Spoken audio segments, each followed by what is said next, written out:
Allah Azza wa Jal began telling His Messenger sallallahu alaihi wasallam, you have the same mission as previous nations. And the messengers He highlighted, notice Allah did He tell us a lot about the careers of those messengers? Nuh alayhi salam, Musa alayhi salam, Isa, Ibrahim alayhi salam. Did He tell us a lot about their nations? He did, didn't He? Even Ibrahim alayhi salam a little bit, but the others far more. In all of those nations, were those nations destroyed? With the exception of Ibrahim alayhi salam, even then he had to deal with Namrud. We don't know about a nation directly. But were those nations destroyed? So even though he's on the same mission, it's pretty gloomy outlook. If that happened to all those messengers, and I'm on the same mission. And then on top of that, Allah said, the mushrikun kabura ala al-mushrikeen. It's too hard for them to accept. Then the Muslims said, maybe the hopes lie with the people of knowledge. And Allah says, oh no, actually after knowledge came, they fell into disagreement. Maybe their next generation will be better. What happens with the next generation? وَإِنَّ الَّذِينَ أُورِثُوا الْكِتَابَ لَفِي شَكٍّ مِّنْهُ مُرِيبٍ. They're in a doubt that gets worse. So wherever you would look for hope, Allah Azza wa Jal says, no, actually they've got this problem. Oh, the next generation, they've got that problem. So now the Messenger ﷺ is piled with problem on top of problem, on top of problem, on top of problem. The Muslim Islamic work is exactly like that. If you want to think of the obstacles to Islamic work, you will think of problem, on top of problem, on top of problem, on top of problem.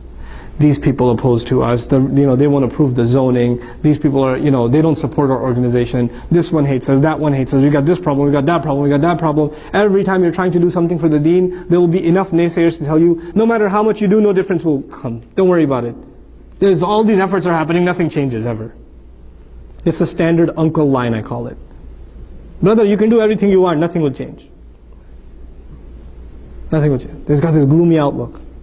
If anybody has a right to have a gloomy outlook, is someone who's being told by God Himself, all your audiences, they've got serious problems. They've got serious issues. And at the end of all of that, you're supposed to be disheartened. You're supposed to lose steam. You're supposed to not have momentum to carry on.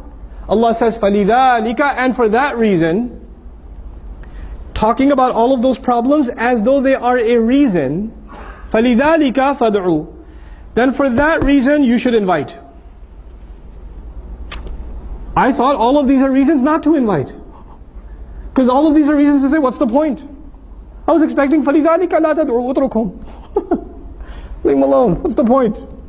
Allah says, فَلِذَلِكَ فَادْعُوا. Because of that reason, because despite all these obstacles, actually because all of these obstacles exist, that's why I've sent you with this revelation.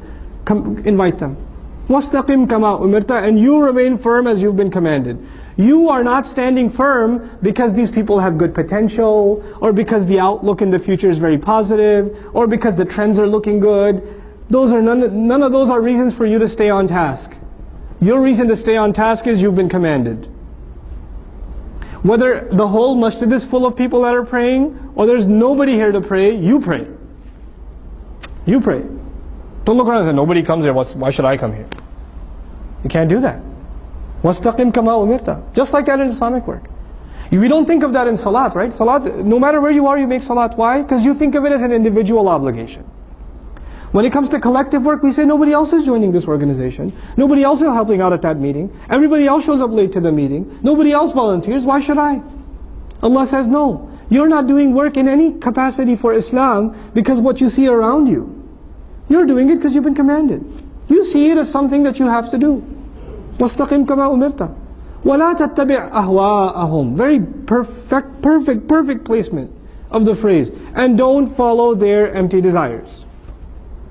You would think, what are the empty desires of the kuffar? Just live for dunya, have wealth, have fame, etc., etc. That's their ahwa. Not in this ayah. Not here. Their only desire is you should stop. Your desire is get depressed and don't do anything. That would be their biggest empty desire. Allah says you stay firm while not following their desire, meaning their desire is for you not to stay firm. Their desire is for you to stop calling.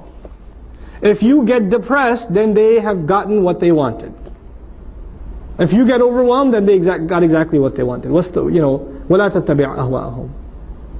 And then, so where does your reliance come from? What's your only counsel? If people are not going to be a source of encouragement for you, where's your encouragement going to come from? وَقُلْ آمَنْتُ بِمَا أَنزَلَ اللَّهُ مِنْ كِتَابٍ. Tell them I have come to believe in what Allah has sent down from an amazing book.